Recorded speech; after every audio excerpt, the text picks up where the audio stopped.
I'll tell you this, getting old sucks, man.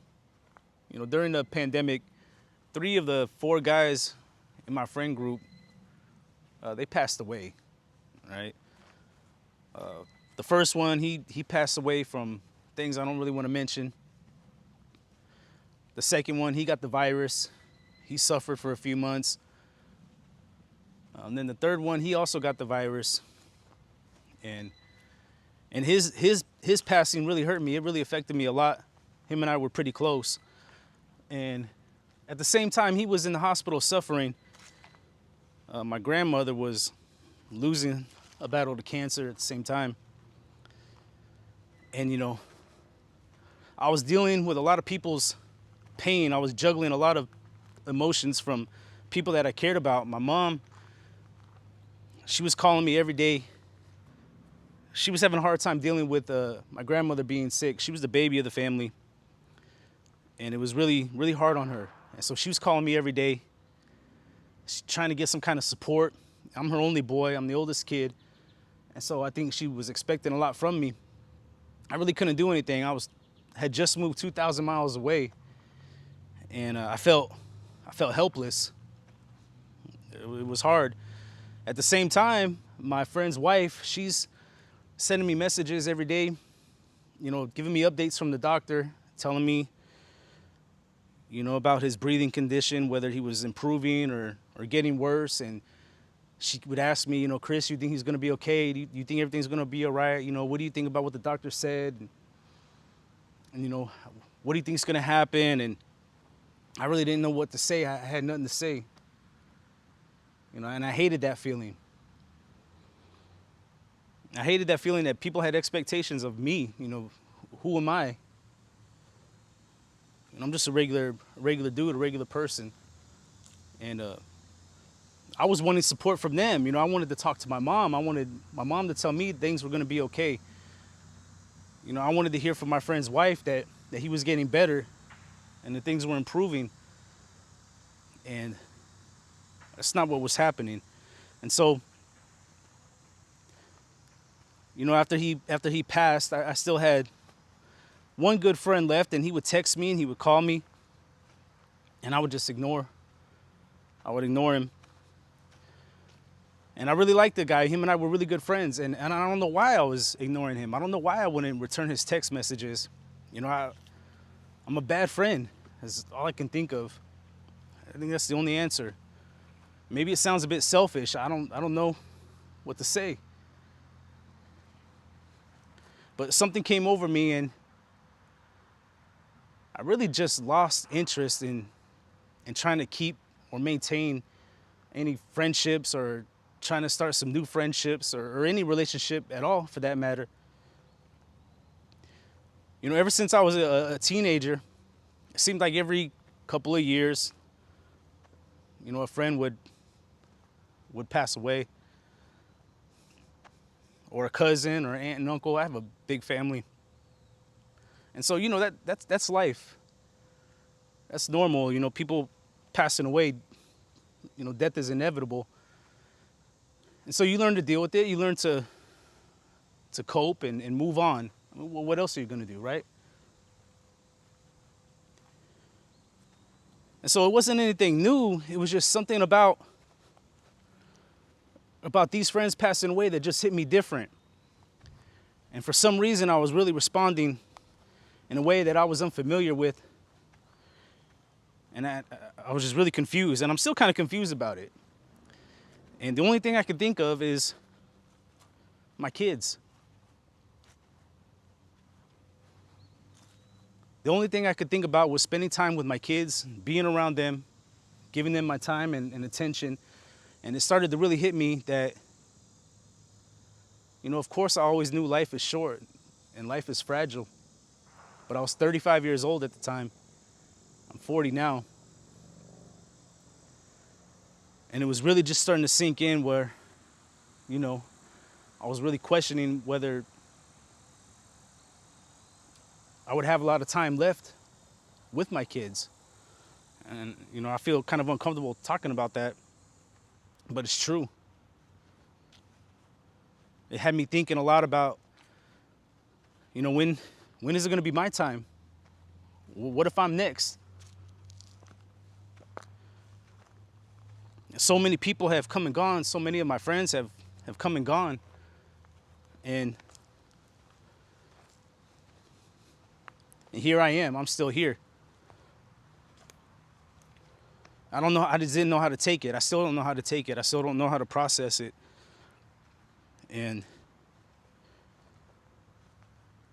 it's kind of a scary thought, you know? It is a scary thought. It's uncomfortable. And I know there's a lot of talk about men being lonely and fathers being lonely. And I think personally, maybe a lot of men feel like me. I don't think that what I've experienced is unique. I think a lot of people go through these kind of things. A lot of people have experienced, similar pain, and as you get older, it really starts to weigh on you. It starts to take its toll on you. And if you have kids and you know what it's like to prioritize their happiness and your time with your kids. And to be honest, I don't feel lonely. I don't feel sad. You may be watching this and be like, oh man, that sucks, that's sad. And I guess it is kind of sad. And it does suck. But I don't really feel lonely. And that might be because, my kids are a little bit older. They're teenagers. My oldest son is 19. And in the last few years, a lot has changed between him and I for the better. He's not a little boy anymore. He's not a little kid anymore. He's a man. And we talk about a lot of real life stuff. We talk about things that we never used to talk about, or things we couldn't talk about when he was younger. And I think he has a lot of understanding for me, for the things I've been through and the way I feel. I give him a lot of understanding. I listen to him. He listens to me. And so I think having, a son that age really kind of helps out with, me not feeling lonely. Really, he's become, a good friend.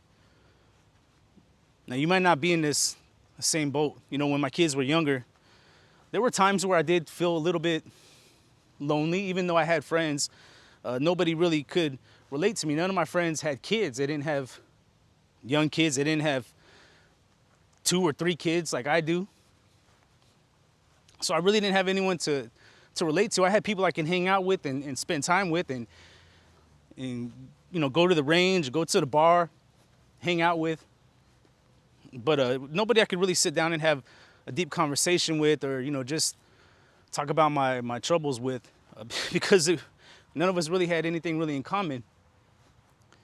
And my dad, I haven't spoke to my dad since 2009. He's alive. He just doesn't want anything to do with me, I guess.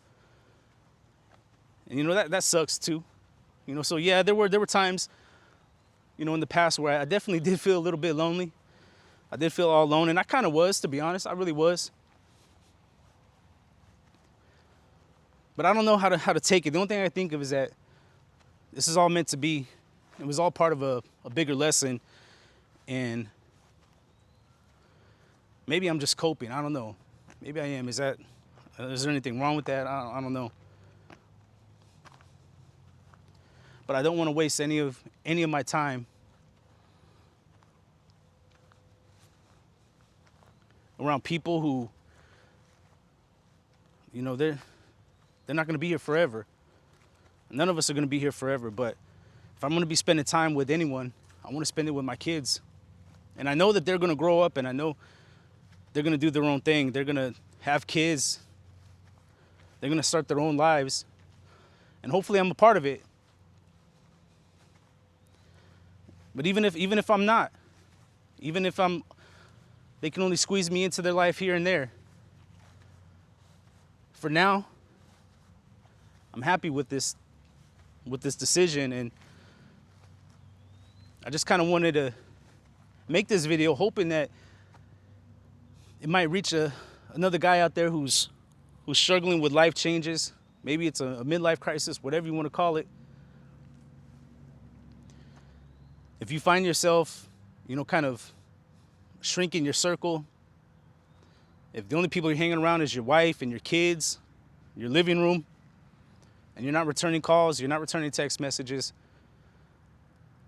I don't think you're broken. I don't think there's anything wrong with us. I think we just finally figured out what really matters in life. And I think we don't want to waste any time. We don't want to waste any energy. Maybe we just can't emotionally afford to be a part of other people's lives. I don't know. But don't let society get you down. Don't let society guilt trip you into thinking you have to have friends and you have to have a social life. I always had friends growing up. I always had a lot of friends. I never had trouble making friends. And so I don't feel like I'm missing out on anything. And I hope you don't feel that way either. I hope you're content with your life. I hope you're making decisions that you're happy with. And I hope that when our time comes, we don't have any regrets. I hope that we can be happy with the decisions we've made and the people we've spent time with.